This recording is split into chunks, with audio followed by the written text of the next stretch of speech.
नमस्कार दोस्तों, आप सभी का बहुत बहुत स्वागत है मेरे चैनल पर।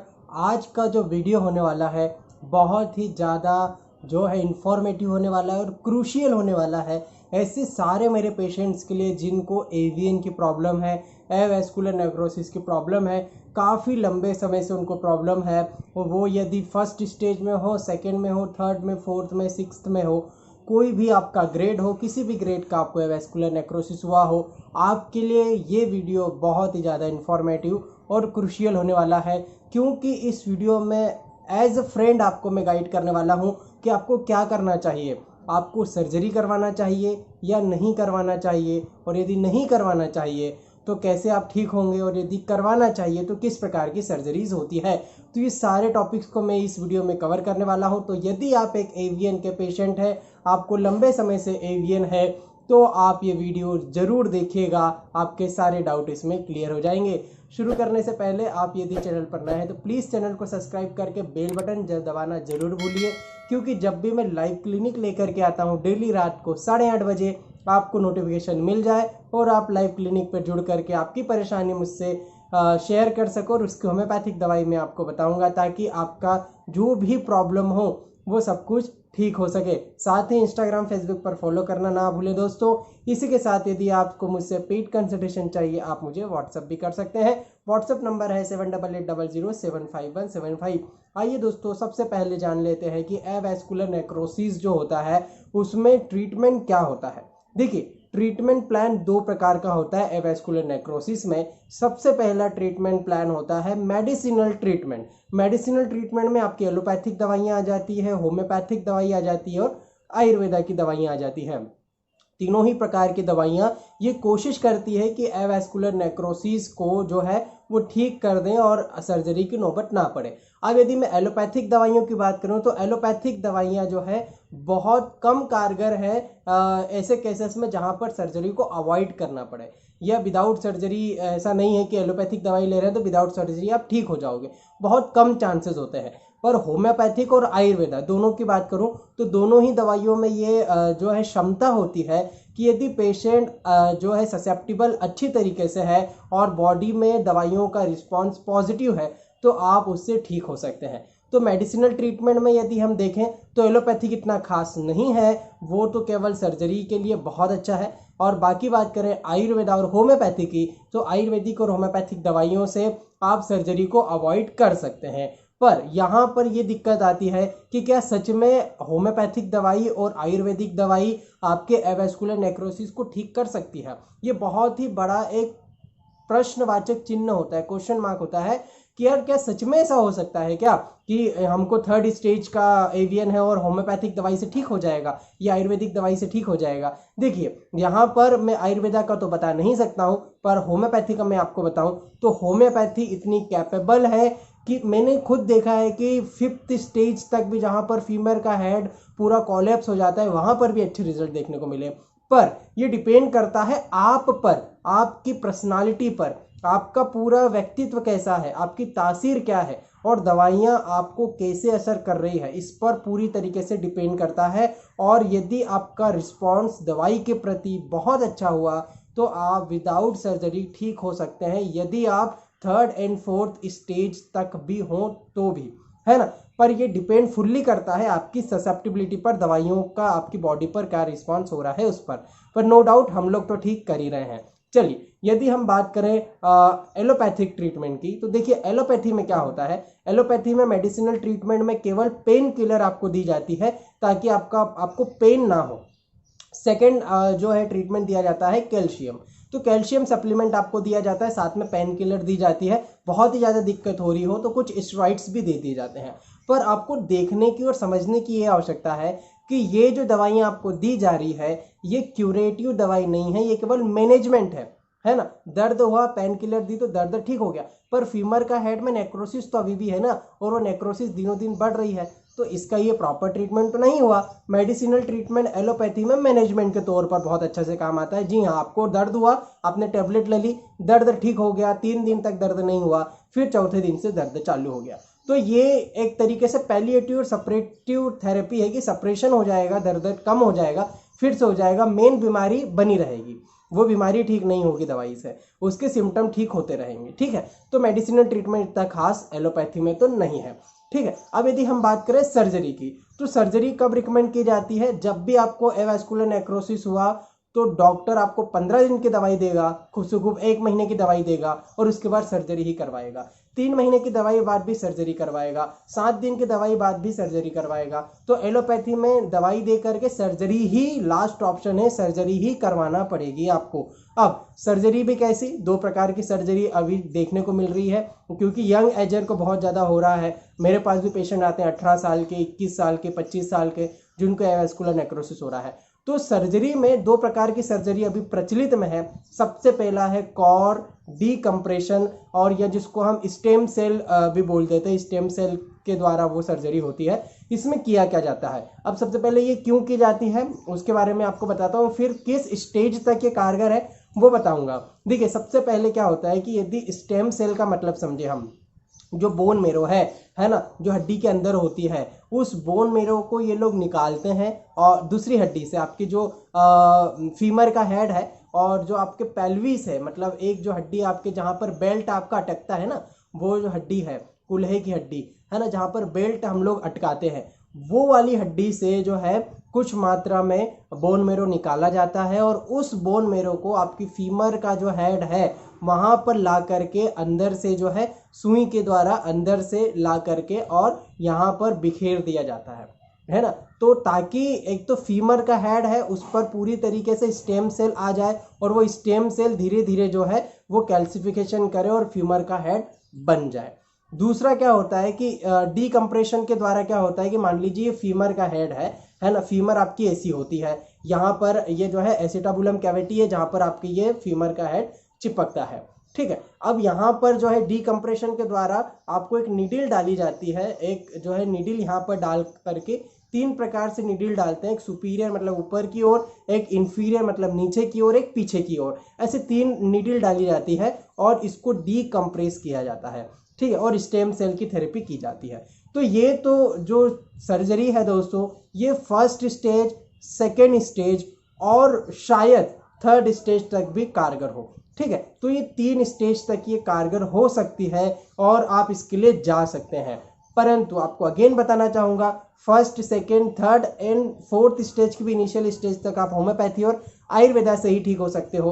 तो ये सर्जरी करवाने की आपको आवश्यकता नहीं है। यदि आपने बहुत ज़्यादा ट्रीटमेंट ले लिया है आयुर्वेदिक का भी और होम्योपैथी का भी स्पेशलिस्ट से, जो एवियन के स्पेशलिस्ट हैं होम्योपैथी और आयुर्वेदा में, तब भी ठीक नहीं हुआ, देन यू शुड गो, आप बिल्कुल जा सकते हैं उसकी ओर, पर ऐसा ना के बराबर ही केस में होता है।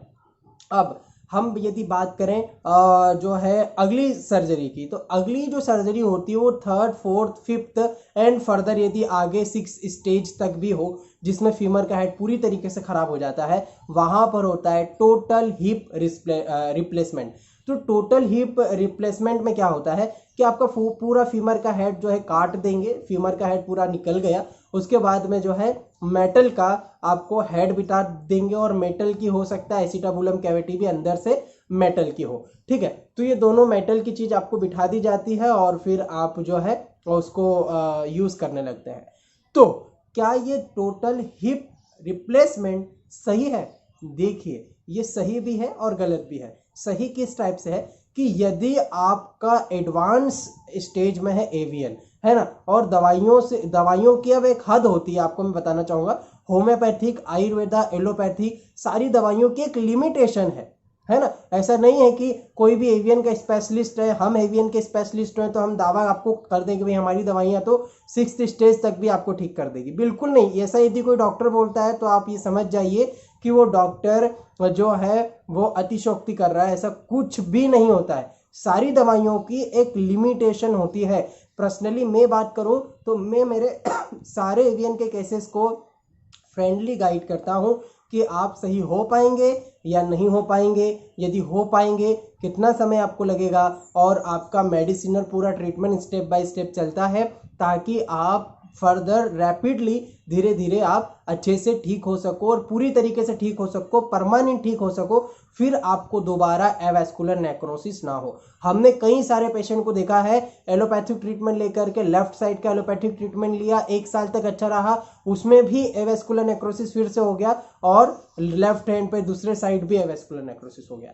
तो ये डिपेंड करता है दवाइयों की, हर दवाई की एक लिमिटेशन होती है ना, और वो लिमिटेशन डिसाइड करती है इंडिविजुअल दवाई पर, इंडिविजुअल डॉक्टर पर, कि वो डॉक्टर कैसे दवाई को प्रिस्क्राइब कर रहा है, कौन सी दवाई दे रहा है, और सबसे महत्वपूर्ण बात इंडिविजुअल पेशेंट पर कि वो पेशेंट कैसा है। कोई सी दवाई, एक ही दवाई पेशेंट को दी जाती है और वो पेशेंट ठीक हो जाता है, और दूसरा पेशेंट ऐसा होता है जिसको 10 दवाई दी जाती है तो भी उसको अच्छे रिजल्ट नहीं मिलते। तो ये पेशेंट पर भी डिपेंड करता है। अब मैं यदि सर्जरी की बात कर रहा था, तो सर्जरी में क्या रहता है कि आपका जो आपने हिप जॉइंट पूरा रिप्लेस करवा दिया, तो नो डाउट एवास्कुलर नेक्रोसिस खत्म हो गया। पर एवास्कुलर नेक्रोसिस में जितनी प्रॉब्लम आपको हो रही थी उससे भी कहीं ज़्यादा प्रॉब्लम आपको आगे हो सकती है ना। नेक्रोसिस तो नहीं है, नो डाउट, क्योंकि नेक्रोसिस वाला भाग निकाल दिया, पर नेक्रोसिस के कारण आपको क्या था, एक तो दर्द हो रहा था, बैठते नहीं बन रहा था, चलते नहीं बन रहा था, डेली रूटीन के काम नहीं कर पा रहे थे। अब आपने हिप रिप्लेसमेंट करवा दिया तो आपको बहुत प्रिकॉशन रखना है। आपको अच्छे से थोड़ा बहुत, आप पहले से तो अच्छा चल ही लेंगे, पर आपको बहुत ज़्यादा जो है प्रिकॉशन रखना पड़ेगा। भारी सामान नहीं उठाना है, नीचे नहीं बैठना है, बहुत सारी चीज़ें आपको पूरे लाइफ लॉन्ग करना पड़ सकती है। और जो हिप रिप्लेसमेंट है वो कम से कम 5 साल 10 साल तक चल सकता है, उसके बाद में अगेन आपको फिर से सर्जरी करवाना पड़ सकती है। ठीक है, तो इसको आपको समझना पड़ेगा, ठीक है, कि कब आपको होम्योपैथिक दवाई लेना है, कब सर्जरी करवाना है। ऐसा नहीं बोलता हूँ कि होम्योपैथिक दवाई या आयुर्वेदिक दवाई से ही आप, आयुर्वेदिक तो मैं बता ही नहीं रहा हूँ, होम्योपैथिक दवाई से ही आप पूरी तरीके से ठीक हो जाओगे, हो सकते हो, डिपेंड करता है आपकी स्टेज पर। यदि इनिशियल स्टेज पर आप हैं, बिल्कुल ठीक हो जाएंगे, सर्जरी की एक जरा से भी जरूरत नहीं पड़ेगी। ठीक है, और यदि हमारे आप पेशेंट हैं तो मैं तो आपको फ्रेंडली गाइड कर ही देता हूँ कि आपको करवाना है या नहीं करवाना है। अब हम बात करें कि सर्जरी करवाना रहती है या नहीं, तो मैं मेरा ओपिनियन आपको बताऊं तो यदि आप 3rd स्टेज तक या 4th स्टेज तक हो तो सर्जरी बिल्कुल मत करवाइए। आप पहले दवाइयाँ लेकर के देखिए, दवाइयों से ही आप ठीक हो जाओगे।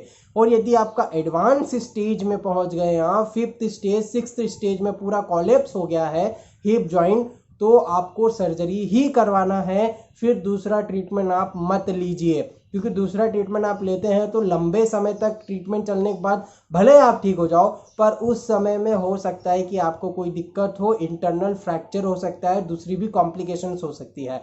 ठीक है, तो बिल्कुल जो है घबराना नहीं है, टेंशन नहीं लेना है। आप अपनी स्टेज देखिए, जो स्टेज पर आपको है वो आप ट्रीटमेंट उस अकॉर्डिंग करवाइए। मेडिसिनल ट्रीटमेंट एलोपैथी मत लीजिए, होम्योपैथिक लीजिए। सर्जरी आपको करवाना है तो एडवांस स्टेज है, पूरा फीमर का हेड एक्सरे में आप देख रहे हैं पूरा सड़ गया है और उसकी सतह पूरी जो है खुरदुरी हो गई है और बहुत ज़्यादा आपको दिक्कत हो रही है, उससे पूरा फीमर का हेड खराब हो चुका है, तब आपको सर्जरी की ओर जाना है। और मैं तो ये कहूँगा कि 1 महीने आप होम्योपैथिक दवाई लेकर के देखें, यदि आपकी बॉडी का रिस्पॉन्स अच्छा हुआ तो फिर आपको सर्जरी की ज़रूरत भी नहीं पड़ेगी। तो सर्जरी एक बहुत ही बहुत लास्ट चारा होती है और सर्जरी से आप कुछ सालों तक ठीक हो सकते हो, अगेन फिर से वही प्रॉब्लम हो जाएगी। तो मैं आपको ये बताना चाहूँगा कि पूरी तरीके से डिपेंड आप पर करता है, आपकी स्टेज पर करता है। तो आशा करता हूँ आपको पूरी अच्छे तरीके से समझ में आया होगा कि डीकम्प्रेशन क्या है, स्टेम सेल थेरेपी क्या है और टोटल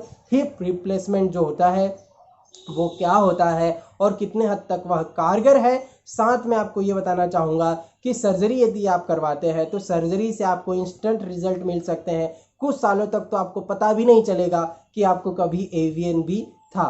पर अगेन यदि आपने सावधानी नहीं रखी तो ये पूरी तरीके से फिर से हो जाएगा, आपको दिक्कत देखने को मिल सकती है। और एक और फैक्टर बताना मैं आपको भूल गया था, एक फैक्टर ये होता है कि जो है डिपेंड करता है सर्जन पर भी, है ना, कि सर्जन कितना स्किल्ड है। यदि अच्छा सर्जन होगा तो ही आपकी सर्जरी सक्सेसफुल होगी, नहीं तो आपकी सर्जरी में दिक्कत हो सकती है। कई सारे मेरे पास पेशेंट ऐसे हैं जिन्होंने सर्जरी करवाई, उसके बाद में वो बेड से उठ भी नहीं पा रहे हैं। पहले तो चरफिल भी लेते थे, अब तो वो बेड से उठ भी नहीं पा रहे हैं। तो टोटली डिपेंड करता है आपके ऊपर कि आपकी बॉडी कैसा रिस्पॉन्स करती है, और डिपेंड करता है सर्जन के ऊपर कि सर्जन की स्किल क्या है।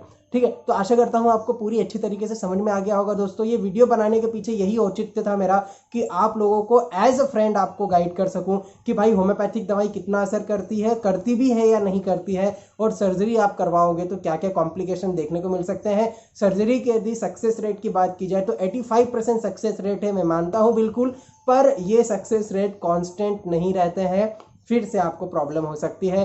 पर मैं अगेन बोलूँगा, यदि आपको ज़्यादा प्रॉब्लम हो रही है, एडवांस स्टेज में अगेन है, तो आप सर्जरी करवाइए। ठीक है, क्योंकि अभी तो आपको ठीक होना है इंस्टेंटली, फ्यूचर का किसने देखा है। ठीक है, तो फिर भी यदि आप होम्योपैथिक ट्रीटमेंट आप जरूर ले सकते हैं। 1 महीने ट्रीटमेंट लीजिए, 1 महीने में आपकी बॉडी का रिस्पॉन्स हमको पता लग जाता है। और यदि आप first, second, third and fourth stage के पेशेंट हो तो आपको होम्योपैथिक दवाई ही लेना है, उसी से आप ठीक हो जाओगे। सर्जरी की बड़ी मोटी फीस आपको नहीं देना है, और सर्जरी के लफड़े में नहीं पड़ना है। शरीर को काटना और पिटवाना नहीं है ना, चीराफाड़ी नहीं करवाना है। आशा करता हूँ आपको बहुत अच्छा लगा होगा। थैंक यू सो मच देखने के लिए। इंस्टाग्राम, फेसबुक पर फॉलो करना ना भूले।